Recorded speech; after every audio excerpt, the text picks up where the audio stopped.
भक्तवत्सल भगवान की। श्री गोकर्ण जी महाराज अपने समस्त ग्रामवासियों के मंगल के लिए, कल्याण के लिए श्रीमद् भागवत की कथा पुनः उसी व्यासपीठ से प्रारंभ किया। और इस बार भैया इन बच्चों को थोड़ा संभालिएगा, सभी लोग एकाग्र मन होकर के, शांतचित्त होकर के श्रीमद् भागवत की कथा सुने। देखिए, बच्चों को अपने साथ या शांति व्यवस्था बनाए रखें। और देखिए, संत समागम तो होगा ही, लेकिन हमारा आपका भी दायित्व तो बनता है कि कुछ अनुशासन हम भी बनाए रखें। हर कोई चाहता है कि हमको संतों के चरण छूने को मिले, संतों के दर्शन मिल रहे हैं, ये बहुत पर्याप्त है। हम आप जाएं अगर दर्शन करने संतों के, तो उनके स्थान जाना पड़ेगा, लेकिन संत इस स्थान में पधार रहे हैं, हमारे नयन सफल हो रहे हैं, इससे अच्छी कोई बात नहीं। चरण छूने के लिए परेशान ना हो, इतनी कृपा माने कि हमको उनके दर्शन हो रहे हैं। और मंच पे अनाधिकृत रूप से कोई न चले जब तक हमारे आयोजन समिति के सदस्य उन पर स्वीकारती नहीं देते। ये हमारा निवेदन, ये हमारी व्यवस्था है। कृपया ऐसे स्वीकार करें, बच्चों को शांत रखें और अनुशासन से बैठें। श्री गोकर्ण जी महाराज जी ने पुनः कथा प्रारंभ करी और उस श्रीमद् भागवत की कथा का परिणाम ये हुआ कि जितने श्रोता थे, ध्यान दीजिएगा मेरे भाई, सबके लिए विमान आया। समस्त श्रोताओं के लिए विमान आया। उस गांव का कोई भी ऐसा पशु पक्षी भी नहीं रहा जिसके लिए विमान न आया। जैसे अयोध्यानाथ, मर्यादा पुरुषोत्तम, भक्त मांक्षा कल्पतरु भक्त वत्सल भगवान श्री सीताराम जी महाराज अपने अयोध्या वासियों को लेकर के नित्य साकेत गए, उसी प्रकार गोकर्ण जी महाराज सबको लेकर के अयोध्या वासिनः पूर्वम यथा रामेण संगता तथा कृष्णेन ते नीता गोलोकम योगी दुर्लभम। जहां सूर्य की गति नहीं, जहां चंद्र की गति नहीं, जहां सिद्धों की गति नहीं, वहां पर श्रीमद् भागवत के श्रवण करता, ध्यान दीजिएगा, जहां पर न सूर्य पहुंच सकते, न चंद्र पहुंच सकते, न सिद्ध पहुंच सकते, है ना, उस गति को, उस स्थान को श्रीमद् भागवत को श्रवण करने वाले को प्राप्त होता। कितना सरल है। अब ध्यान देना, है ना, कितना सौभाग्य है जहां पर सूर्य चंद्र की गति नहीं। ये माताएं कौन है प्रणाम कर रही, बैठ नहीं जाती, है ना, वहां पर सबकी गति नहीं हो सकती और वहां पर श्रीमद् भागवत के सुनने वाले पहुंचते। ध्यान दीजिएगा,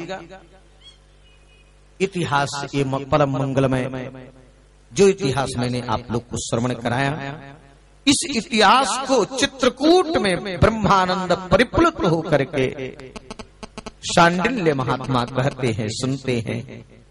परम पवित्र ये इतिहास है, समस्त पापों को नष्ट करने वाला इतिहास है।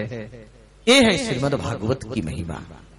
एक बात और कह करके, क्योंकि आज प्रथम दिन है और भागवत में हमको प्रवेश करना है, तो आप लोग श्रीमद् भागवत सुन रहे हैं, तो भागवत सुनने वाले के लिए कुछ निर्देश है, कुछ नियम है।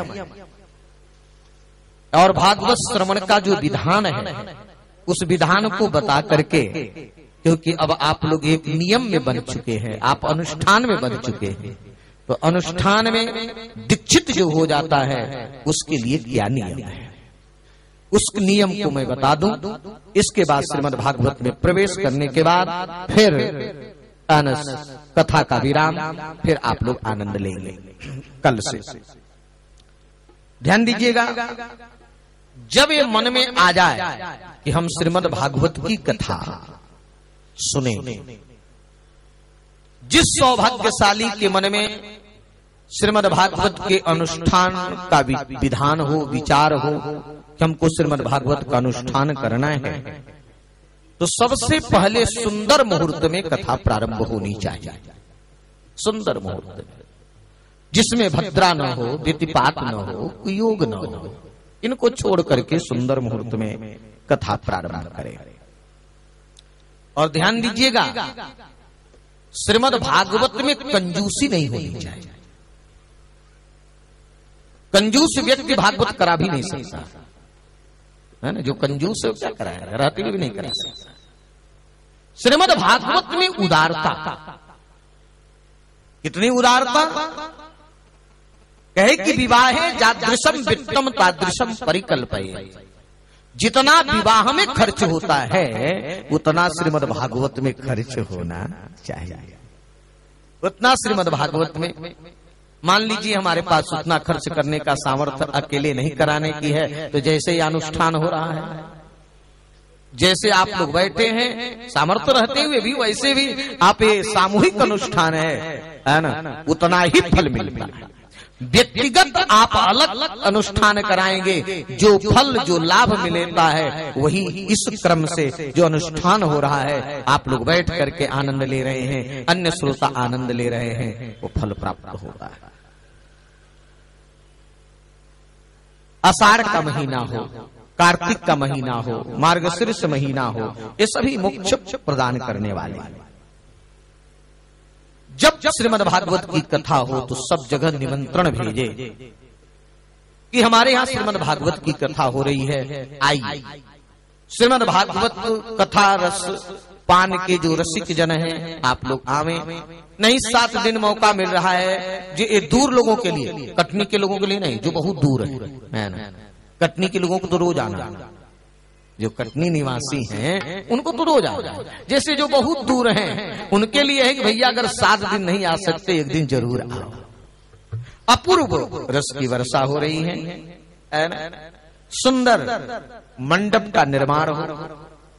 अगर तीर्थ में श्रीमद् भागवत का आयोजन हो बहुत बढ़िया, चित्रकूट हो, वृंदावन हो, अयोध्या हो, वहां जंगल में हो, घर में भी सुनने का विधान है ना, घर में भी, लेकिन विशाल भूमि हो जहां पर श्रोता ठीक से बैठ सके।